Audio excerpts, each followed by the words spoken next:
Good morning students. आज अपन पढ़ेंगे शक्ति और उसके मात्रक एंड शक्ति और कार्य में relation, power and its unit and relation between power and work. तो ये शक्ति क्या है, पावर क्या है, इसके बारे में अपन डिस्कस करेंगे इस चैप्टर में। तो सबसे पहले देखिए पावर। आप इसको डेली लाइफ में या अपने लाइफ में अगर फील करते हैं तो इसको यूँ समझिए कि पावर का मतलब क्या है, शक्ति का मतलब क्या है। ताकत या जो कार्य करने की कैपेसिटी है, एक प्रकार से यूँ भी बोल सकते हैं कि कितना कार्य किया जा सकता है, उसकी कैपेसिटी कितनी है, और वो भी दिए गए टाइम में। तो आप इसको यूँ मान सकते हैं कि the amount of energy transferred और कन्वर्टेड पर यूनिट टाइम, कि किसी भी दिए गए समय में या प्रति एकांक समय में स्थानांतरित की गई ऊर्जा। तो इसको अपन शक्ति के रूप में डिफाइन कर सकते हैं। तो इसका जो ऐसा यूनिट है पावर का, वह है वॉट। वॉट क्या है, इसको अपन लिख सकते हैं। देखिए जैसे अपन यहाँ पर डिस्कस किया है कि जो पावर है वह ऊर्जा बटे समय होता है, या energy transfer per unit time, या converted per unit time, energy converted और ट्रांसफर्ड पर यूनिट टाइम। तो ऊर्जा बटे समय या एनर्जी बटे टाइम, तो इसको E/T अपन लिख सकते हैं। अब ये पावर है, इसको E/T भी लिख सकते हैं, और इफ फोर्स इज गिवन तो उसको F/V भी लिख सकते हैं, कि जो फोर्स है उसका वेलोसिटी के साथ में डॉट प्रोडक्ट है, उसके साथ में इसको लिखा जा सकता है। ये F/V है, ये भी अपन आगे डिराइव करेंगे कि ये कैसे आता है। ऐसे ही इसको अपन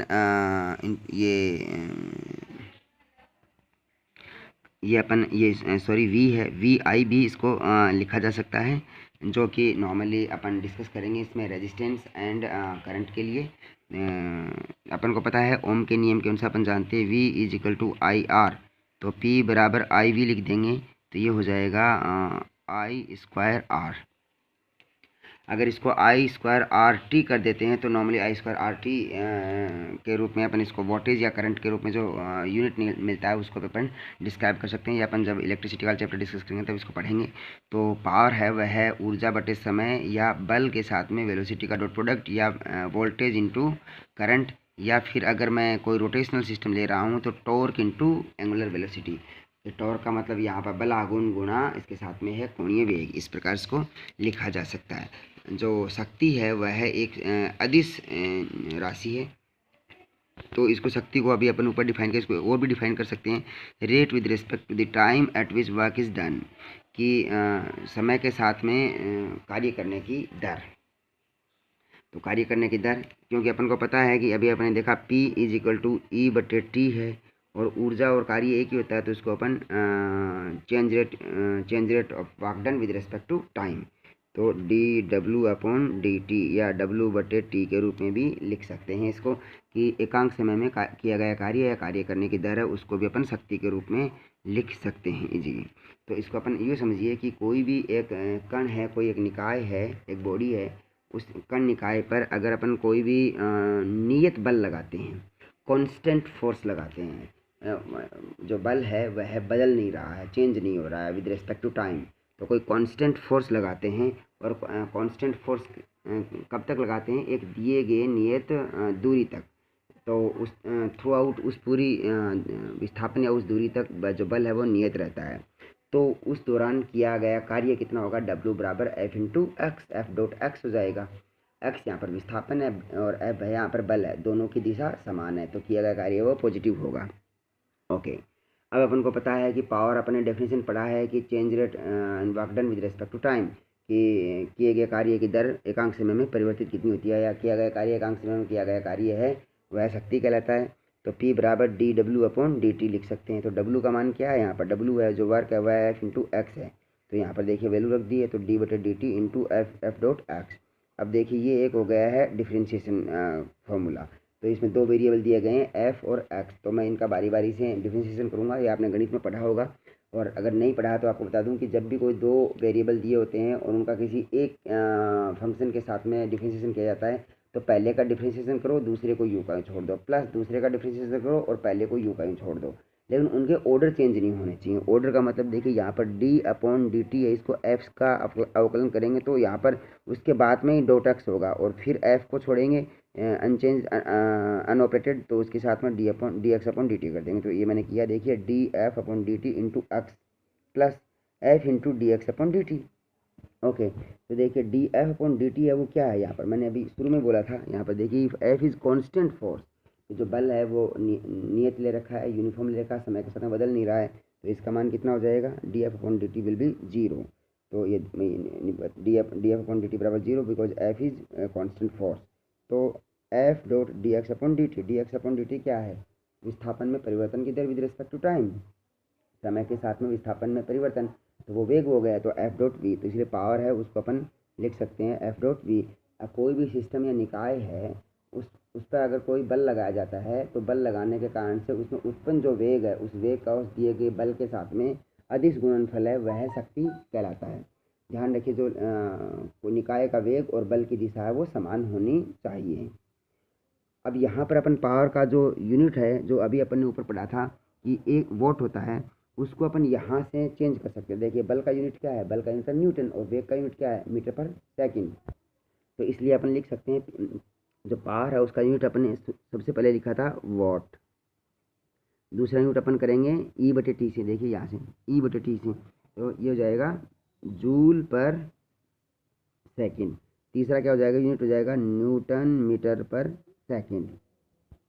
और अगर मैं यहाँ से देखूँ तो यहाँ से भी देखिए वोल्टेज और आई सॉरी, इससे यूनिट देखेंगे तो वोल्ट एम्पियर, तो वोल्ट एम्पियर भी इसका यूनिट अपन लिख सकते हैं। और जब अपन टॉर्क के साथ में एंगुलर मोमेंटम देखेंगे, एंगुलर फ्रीक्वेंसी देखें, वेलोसिटी देखेंगे, तो इससे उसकी यूनिट अलग अपन चेंज कर सकते हैं। तो यहाँ पर अपन देखते हैं कि पावर है वो अलग अलग निकाय में, अलग अलग सिस्टम में इसके फॉर्मूले अलग अलग हैं, और उसी के रेस्पेक्ट में यूनिट भी चेंज होती रहती है, लेकिन वो सारी यूनिट आपस में इंटरचेंज है, एक ही हैं। जो पावर का जो फेमस फार्मूला होता है, यूनिट होती है, उसको अपन वाट के रूप में ही उसको नापते हैं, या फिर उसको अपन एक हॉर्स पावर के रूप में नापते हैं। हॉर्स पावर और पावर की थोड़ी सी बड़ी यूनिट है, उसे अपन 746 वॉट के रूप में या 745.7 एक्यूरेट उसको मानते हैं, लेकिन उसको 746 वॉट को अपन एक हॉर्स पावर बोलते हैं। वह पावर की एक यूनिट और भी है। अगर मैं पावर की यूनिट की सीजीएस में बात करूँ तो उसको अर्ग, तो देखिए यहाँ पर जूल थी तो उसको अर्ग हो जाएगा, तो ये हो जाएगा अर्ग पर सेकंड भी, और उसमें फुट पाउंड सेकंड में भी नाप सकते हैं उसको। ब्रिटिश जो पावर यूनिट है उसके बीपीयू के अंदर भी नाप सकते हैं। तो इसमें अपन पावर को अलग अलग तरीके से इसकी यूनिट को एफपीएस, सीजीएस, एमकेएस, एसआई सब में मेजरमेंट कर सकते हैं, इसकी अलग अलग यूनिट होती हैं, लेकिन इसकी जो फेमस यूनिट है पावर की वो वॉट ही है या फिर हॉर्स पावर है। अब अपन बात करते हैं, अगर कोई भी बल है, जो आरोपित बल है, बाह्य बल है, अगर वह समय के साथ में बदल रहा है, वेरिएबल है, अभी अपन ने बात की थी force is constant with respect to time. Now force is not constant, force is a variable quantity with respect to time, force is changing continuously with respect to time. कि बल है वह समय के साथ में लगातार बदल रहा है, किसी भी निकाय पर जो लगाए जाने वाला बल है वह उस निकाय में विस्थापन उत्पन्न करता है, वेलोसिटी उत्पन्न करता है, गति मान करता है उस निकाय को, लेकिन जो बल है वह समय के साथ में बदल रहा है। तब किया गया कार्य हो जाएगा वह, उसको अपन हर पॉइंट के ऊपर अलग अलग स्मॉल स्मॉल डिस्टेंस के ऊपर बल का डॉट प्रोडक्ट करेंगे और उसको जोड़ देंगे, समेशन कर देंगे। अगर जो डिस्टेंस है, जो डिस्प्लेसमेंट है वो बहुत ही छोटा है, तो उस जोड़ को या उस समेशन को अपन इंटीग्रेशन रूप में ले सकते हैं, और वो भी 3 डायमेंशन रूप में। अगर कोई भी कण है वो 3 डायमेंशन गति कर रहा है, तो अपने इंटीग्रेशन ले लिया है किसी भी लूप के लिए, क्लोज लूप के लिए, और एफ डॉट सॉरी क्लोज नहीं, कर्व के लिए, ये कर्व सी के लिए है, 3 डायमेंशन कर्व के लिए, तो डब्ल्यू बराबर integration F dot D are, ये सब स्केलर वेक्टर क्वांटिटी हैं। अब मैं इसमें क्या करता हूँ कि डेल्टा टी टाइम के लिए उसको मेजरमेंट करता हूँ कार्य को, तो मैं डेल्टा टी का गुणा करता हूँ, इसको डी टी का गुणा करता हूँ, डी टी का भाग देता हूँ इस निकाय में। देखिए तो ये क्या हो जाएगा, F dot D R D T into divided by D T. तो D R upon D T क्या हो गया, 3 डायमेंशन के लिए ये हो गया वेलोसिटी। तो किया गया कार्य क्या होगा, डब्ल्यू बराबर डेल्टा टी टाइम के लिए, क्षणिक कार्य समय के लिए, तो F into dot V into D T. तो ये एफ इंटू वी क्या है, एफ डॉट वी क्या है, वह है अभी अपने डिस्कस किया था कि एफ डॉट वी बराबर पावर। तो यहाँ पर डब्ल्यू बराबर पी डी टी लिख सकते हैं अपन इजीली, लेकिन ये आया कहाँ से, तो इसके लिए पर एक नॉर्मली अपने कोर्स का हिस्सा नहीं है, लेकिन फिर भी मैथमेटिक्स में आपको बताता हूँ, using fundamental theorem of calculus. जो कैलकुलस है उसकी फंडामेंटल थ्योरम यूज़ कर रहे हैं अपन यहाँ पर, ये कि अपन ये जो डी टी समय इंस्टेंट समय है इसके लिए, और ये डी आर अपन डी टी वाला जो फॉर्मूला ये लिया कैसे है। तो देखिए कोई भी एक फंक्शन है वाई, वह एक्स का फलन है, तो वाई बराबर एफ एक्स है, तो एक्स और वाई के रूप में ग्राफ खींचते हैं तो कोई भी एक रैंडम ग्राफ आता है। तो वह रैंडम ग्राफ के नीचे का हिस्सा है वह पूरा का पूरा एरिया बता रहा है। अगर मैं बात कर रहा हूँ तो यहाँ पर तो ये एरिया है सारा, ये एरिया। तो अब ये डिस्टेंस है, इतनी डिस्टेंस का जो एरिया वो ज्ञात करने के लिए अपन देखते हैं। तो ये पोजीशन एक्स है, ये एक्स प्लस एच है, तो इसके ये एच चौड़ाई की एक स्ट्रिप ले लिए। अब एच चौड़ाई की जो स्ट्रिप ले लिए, अब ये देखिए ये जो फंक्शन है ये यहाँ पर कर्वी फॉर्म है, सपोज ऐसे है। तो अगर मैं इसका एरिया देखता हूँ तो ये देखिए थोड़ा सा एरिया यहाँ पर एकदम चौकोर बनाने के लिए क्या होगा, कुछ हिस्सा है एक्सेस में आ रहा है, ये वाला। तो इस हिस्से के लिए और मतलब इस पूरे हिस्से को मैं एरिया मानूँ और इसमें से फिर ये बचा हुआ हिस्सा घटा दूँ। तो देखिए ए एक्स प्लस एच ये पूरा हिस्सा ये वाला, और इसमें से थोड़ा सा ये वाला पॉइंट घटाऊंगा तो ए एक्स आ जाएगा। तो ये होगा एफ एक्स इंटू ये फंक्शन एफ एक्स और ये इंटू एच। तो एफ एक्स फलन का मान इस पॉइंट पर इंटू एच से मल्टीप्लाई कर देंगे। तो एफ एक्स है वह अगर मैं यहाँ पर लिखूँगा डिफ्रेंशिएशन फॉर्म में तो जाएगा limit H tends to zero, अर्थात ये स्ट्रिप बहुत ही पतली होनी चाहिए, बहुत ही छोटा सा डिफरेंस लेंगे, A X plus H minus A X divided by H. तो ये एफ एक्स फंक्शन के रूप में लिख सकते हैं और इसीलिए अपन ने यहाँ पर D R upon D T के रूप में इसको लिखा।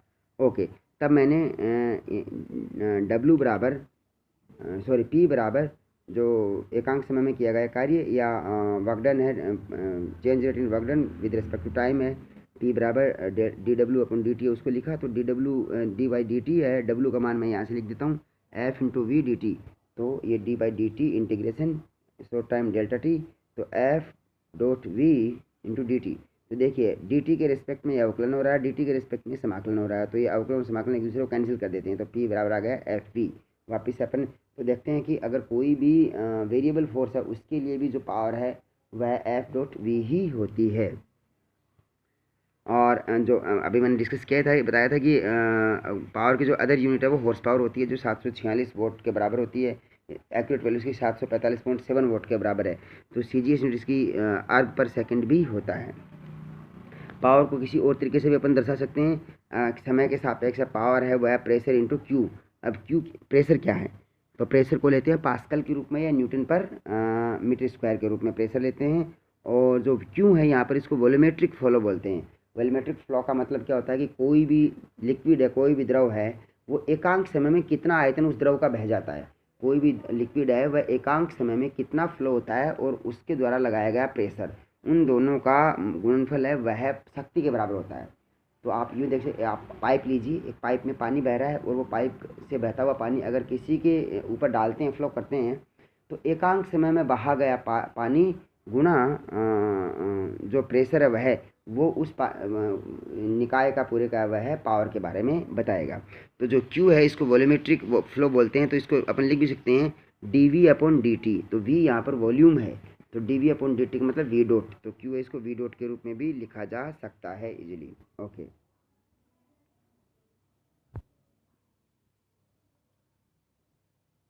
अभी अपन ने एक वॉट के बारे में डिस्कस किया। तो एक वॉट है, जो एक वॉट है उसका मीनिंग क्या है, क्योंकि अपन को पता है पावर क्या बराबर, पावर बराबर ई बटे टी अपन ने लिखा था। ई क्या है, जूल, टी है टाइम, तो जूल पर सेकंड। ओके, तो जूल पर सेकंड है वह वॉट के बराबर है, तो एक जूल पर सेकंड है, यह एक वॉट के बराबर है। तो इसमें क्या है कि रेट ऑफ एनर्जी ट्रांसफ़र है कि एक जूल एक सेकंड में एनर्जी ट्रांसफ़र होती है, तो वह एक वॉट पावर के बराबर होती है। और वॉट का नाम है, यह है कोई साइंटिस्ट थे, स्वीडिश साइंटिस्ट थे जेम्स वॉट, उसके नाम पर यह रखा गया है। अब इस जो अभी तक आपने डिस्कस किया है कार्य, ऊर्जा और वेलोसिटी, उसके ऊपर एक बेस्ट सवाल करते हैं। बहुत ही सिंपल सा सवाल है, इसको आप समझने की कोशिश कीजिए। आपके पास में एक बहुत ही हल्की सी पतली सी रस्सी, एक पतला सा धागा है। उस रस्सी या धागे के आपने एक m द्रव्यमान का एक कोई भी धागा मन का या पत्थर बांध के रखा हुआ है और उसको आप ऐसे घुमा रहे हैं ऊर्ध्वाधर रूप से, ऐसे ऐसे आप इसको घुमा रहे हैं, ऐसे ऐसे ऐसे करके। तो जब उसकी गति होगी तो उसकी गति कैसी होगी, उसकी सर्कुलर मोशन होगी, वर्तुल गति होगी। तो जैसे ही आपने उसको घुमाना चालू किया, वह जब धागे से वो मास बंधा हुआ था तो वह वर्टिकल डायरेक्शन में डाउनवर्ड था, और आपने उसको ऊर्जा दी और ऊर्जा देने के बाद में वह घूमना चालू हुआ और वह एक पूरा वर्त के आकार में घूमना लगता है, वर्तुल गति करता है, सर्कुलर मोशन करता है। तो जब स्टार्टिंग में वह धागे से बंधा हुआ था, L लंबाई का धागा था और द्रव्यमान रहित था, उस पर M द्रव्यमान को लटका के रखा हुआ था और A बिंदु पर था। तो उसको इनिशियली v0 वेग दिया गया। तो v0 वेग देने के बाद में वह धागा है, धागे से बंधा हुआ द्रव्यमान है, वह अर्धवर्ताकार गति करके बिंदु सी तक पहुंच गया। अब बिंदु सी तक पहुंचने के बाद उसमें क्या क्या चेंजेस आएंगे, उस पूरी गति का अपन को एनालिसिस करना है। तो सवाल में क्या है कि आपको v0 का मान ज्ञात करना है ताकि वह बिंदु सी तक पहुंच जाए, वह अर्धवर्ताकार गति कर ले। फिर आपको बताना है बिंदु बी के ऊपर और बिंदु सी के ऊपर उसका वेग कितना होगा। फिर बताना है आपको कि बिंदु बी के ऊपर गतिज ऊर्जा और सी के ऊपर जो गतिज ऊर्जा है उनका अनुपात क्या होगा। और तीसरी पॉइंट ये है कि जब बिंदु सी पर वह धागा द्रव्यमान पहुंचता है तो पहुंचने के बाद में उसके पथ के बारे में आपको विवेचना करनी है, उसका पथ क्या क्या हो सकता है। अब इस सवाल को हल करने के लिए आप देखिए, जब भी वह धागा, सपोज आपके पास ये रस्सी है और इस रस्सी से धागा मन का बंधा हुआ है, रस्सी की लंबाई L है, धागा का द्रव्यमान बंधा हुआ है, धागे या स्ट्रिंग की लंबाई के L तो है लेकिन इसका द्रव्यमान नहीं है। अब इस पर कौन कौन से बल लग रहे हैं, तो इस पर दो प्रकार के बल लग रहे हैं। इस पर एक तो बल लग रहा है mg गुरुत्वाकर्षण बल नीचे की तरफ, और इस एक धागे पर जो बल लग रहा है उसको बोलते हैं तनाव बल, टेंशन बल, टेंशन फोर्स। वह ऊपर की तरफ, धागे में तनाव है तो वह हमेशा तनाव है, वह धागा जहाँ से बंधा होता है उसी तरफ लगता है, बंधे हुए बिंदु की तरफ। ओके, तो धागे को हाथ में पकड़ के रखा है तो तनाव इधर लगेगा। ओके, जब बिंदु ए पर है यह, तो इस पर लगने वाले बल 2 हैं और L लंबाई है। तो जैसे ही इसको अपन ने घुमाना चालू किया तो ये ऐसे घूमेगा घूमेगा घूमेगा, घूमते घूमते घूमते घूमते और यहाँ तक पहुँचा सपोज। तो इसने वर्त बनाया, वर्ताकार गति की। अब देखिए तनाव हमेशा धागे की तरफ ही रहेगा, ऐसे करके तनाव हमेशा धागे की तरफ रहेगा। तो धागे की तरफ रहने के कारण से तनाव और विस्थापन, जो विस्थापन है उसके बीच में जो एंगल है वो रहेगा 90 डिग्री। तो तनाव के द्वारा किया गया कार्य हमेशा होगा 0, क्योंकि इसमें F.ds, तो जो कोण थीटा है वह तनाव के कारण और विस्थापन के कारण बीच में जो कोण थीटा है वह रहेगा 90 डिग्री। तो तनाव के कारण से किया गया कार्य हो गया 0। तो इस पूरे निकाय में कार्य किसके द्वारा किया जाएगा, कार्य किया जाएगा work done by gravitation force, गुरुत्वाकर्षण बल के द्वारा। जो जी है वो डाउनवर्ड है, हमेशा जी डाउनवर्ड है, उसके द्वारा कार्य किया जाएगा। तो इस निकाय पर जो बॉब है उस पर 2 प्रकार के बल लग रहे हैं, ग्रेविटेशन फोर्स और टेंशन फोर्स। टेंशन फोर्स के कारण से किया गया कार्य 0 है, क्योंकि टेंशन और विस्थापन के बीच में 90 डिग्री का कोण है। ओके, तो work done by only gravity, ठीक है। तब इस निकाय की जो कुल यांत्रिक ऊर्जा, यांत्रिक ऊर्जा का मतलब गतिज ऊर्जा प्लस स्थितिज ऊर्जा, वह नियत होगी हमेशा। यांत्रिक गतिज ऊर्जा और स्थितिज ऊर्जा वो हमेशा नियत होगी। तो सबसे पहले अपन बात करते हैं बिंदु ए पर, बिंदु ए पर, यहाँ पर बिंदु ए पर। तो बिंदु ए पर जब वह है कोई भी निकाय, तो उसमें कोई गतिज ऊर्जा है ही नहीं। तो गतिज ऊर्जा नहीं है, तो जैसे ही अपन ने इसको v0 वेग दिया तो इसमें गति उत्पन्न हुई। तो v0 वेग देने के तुरंत बाद में इसमें गतिज ऊर्जा आ गई। तो गतिज ऊर्जा कितनी होगी, हाफ mv0²। तो बिंदु ए के ऊपर एक टाइम 0 से जस्ट आगे वाले टाइम के बाद में जो गतिज ऊर्जा है वह हो जाएगी half mv²। Okay, half mv²। जब गतिज ऊर्जा हाफ mv² है तब यह कण है, इसके ऊपर एक सेंट्रीफ्यूगल फोर्स भी लगेगा, क्योंकि जब ये गति कर रहा है तो हमेशा जो धागा है वो कोशिश करेगा कि बाहर की तरफ जाए। इस पर बाहर की तरफ एक बल लगेगा, आभासी बल लगेगा, सेंट्रीपिटल फोर्स। तो उसका मान हो जाएगा mv0²L, वो हमेशा आउटसाइड में लगेगा, बाहर की तरफ। ओके, अगर सपोज करो ये घूमते घूमते धागा टूट जाता है तो ये मन का है, ये बाहर की तरफ जाके ये ऐसे से गिर जाएगा, तो बाहर की तरफ बल लगेगा। अब देखिए यह जो बल है, जो mv0²L है, यह बल किसके द्वारा बैलेंस होगा। तो देखिए बाहर की तरफ कौन कौन से बल लग रहे हैं, बाहर की तरफ तो लगा mg और एक लग रहा है mv0²L, और अंदर की तरफ कौन सा लग रहा है, टेंशन। तो टेंशन में से -mgl कर दो और बराबर किसके कर दो, जो बैलेंस कर रहा है बल इसके। तो T - mg बराबर mv0²L, ये हो गई पहली इक्वेशन बिंदु ए के ऊपर, ठीक है। अब इसको v0 बल वेग दिया गया है, तो यह कण है, यह जो इसको बॉब बोलते हैं, बॉब मन का है या मास है, यह यहाँ से घूम के बिंदु सी पर पहुँच गया। बिंदु सी पर पहुँचने के बाद में इसने अपनी मूल पोजीशन की तुलना में कितनी दूरी तय की है, ये देखो ये वाली, इसकी ऊंचाई कितनी होगी, L+L 2L, और इसका द्रव्यमान कितना है m, गुरुत्वाकर्षण कितना है g। तो इसकी जो गति स्थितिज ऊर्जा होगी वो कितनी होगी, स्थितिज ऊर्जा हो जाएगी इसकी 2mgl होगी। और वहाँ पर जब ये पहुँचेगा तब इसकी गतिज ऊर्जा कितनी होगी, वो होगी half M V C square, क्योंकि तब इसका वेग यहाँ से परिवर्तित होकर वी सी हो चुका हो जाएगा। ओके, लेकिन इम्पोर्टेंट बात देखिए, जब ये मन का है सी पर पहुँचेगा तब रस्सी के ऊपर तनाव नहीं है, क्योंकि एकदम से टॉप पर है। तो ये आराम से, अगर वेग कम है या वेग यहाँ पर जीरो भी हो गया सपोज को, तो यह सीधा यहाँ पर वेग जीरो हो गया तो सीधा अंदर की तरफ भी गिर सकता है या ऐसे भी गिर सकता है, और अगर वेग उचित है तो पूरा चक्कर भी पूरा कर सकता है। लेकिन रस्सी पर तनाव नहीं है, तो रस्सी पर तनाव नहीं होने के कारण से इस पर जो कुल ऊर्जा है वह हो जाएगी ई बराबर half M V C square plus 2 mgl। यहाँ पर mg द्रव्यमान और गुरुत्वाकर्षण है और 2l है वो है इसकी लंबाई। तो यह इसकी स्थितिज ऊर्जा, यह गतिज ऊर्जा। अब बिंदु सी के ऊपर तनाव तो है ही नहीं, तो तनाव नहीं है, तब अपन वापस उस फोर्स को बैलेंस करना है। तो डाउनवर्ड फोर्स कितना है mgl, और बाहर की तरफ जो सेंटीमीटर फोर्स है वो कितना है M V C square upon L. तो ये बल दोनों बराबर हो गए। ओके, अब अपने के पास में इक्वेशन क्या थी, ई बराबर half M V C square plus 2 mgl, और ये एम जी बराबर M V C square upon L. तो इसके द्वारा देखिए एम वी सी स्क्वायर बराबर कितना हो गया mgl, तो देखिए ई बराबर mgl बटे 2 प्लस 2 mgl, यहाँ पर रखा मैंने ये मान, ये हो गया 5/2 mgl। M V C square का मान रखूँगा तो ये जाएगा mgl, तो यहाँ पर mgl बटे 2 प्लस 2 mgl, तो 5/2 mgl। तो बिंदु सी के ऊपर हो गई ये ऊर्जा। क्योंकि ई का मान अपन ने शुरू में देखा था, जो गतिज ऊर्जा थी काइनेटिक एनर्जी स्टार्टिंग में, वह कितनी थी, ई बराबर half M V zero square. तो यहाँ पर ई का मान रख दीजिए, तो यहाँ पर कितना जाएगा half M V zero square. तो half M V zero square बराबर 5/2 mgl। तो देखिए मैंने ये रखा है half M V zero square बराबर 5/2 mgl। 2 से 2 कैंसिल हो गया, वी एम से एम हो गया, तो वी जीरो बराबर 5gl अंडर रूट। तो कण का जो वेग है वह हो जाएगा 5 mgl। 5 mgl वेग दिया जाए, अर्थात जो वेग है वो निर्भर करेगा रस्सी की लंबाई पर। अगर 5 mgl अंडर रूट वेग दिया जाएगा उसको, अंडर रूट 5 mgl, तब वह कण है वह सेमी सर्किल या अर्धवर्ताकार गति पूरा करके बिंदु सी तक पहुंचेगा। जब बिंदु सी पर पहुंचेगा 5 mgl अंडर रूट वेग के साथ में, तब बिंदु सी पर उसका वेग कितना होगा, तो देखिए यहीं से देखिए सीधा एम जी बराबर M V C square upon L. यहाँ पर हो जाएगा एम से एम कैंसिल, और ये हो जाएगा जी एल का अंडर रूट, अर्थात बिंदु सी पर पहुँचने के बाद उसका वेग हो जाएगा अंडर रूट जी एल, अर्थात 5gl अंडर रूट वेग के साथ में अगर किसी कण को वर्तुल गति करवाई जाए तो वह उच्चतम बिंदु पर या बिंदु सी पर उसका वेग हो जाएगा अंडर रूट जी एल।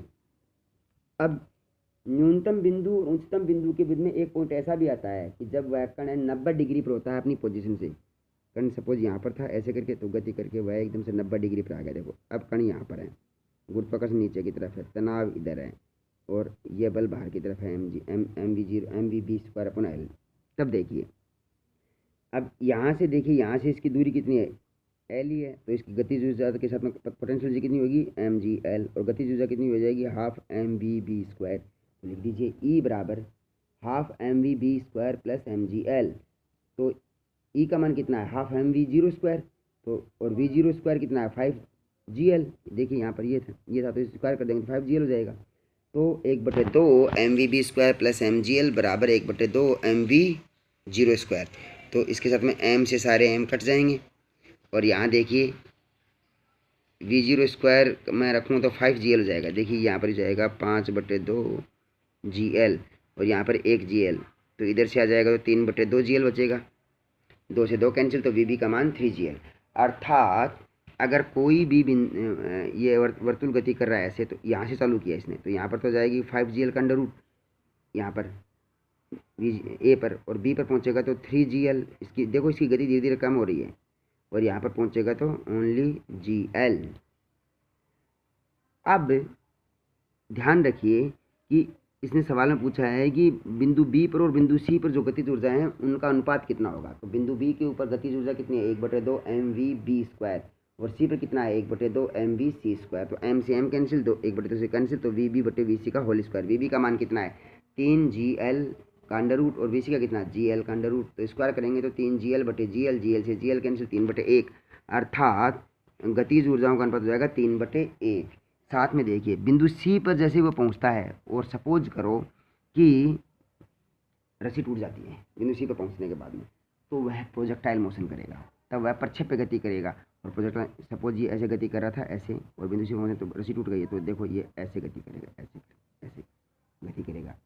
और अगर इसकी वेलोसिटी 5 GL है और GL के से थोड़ी वेलोसिटी GL या GL से ज़्यादा रहती है, GL या GL ज़्यादा रहती है, तब यह अपने पूरी एक चक्कर पूरा इसका कंप्लीट कर लेगा इसकी।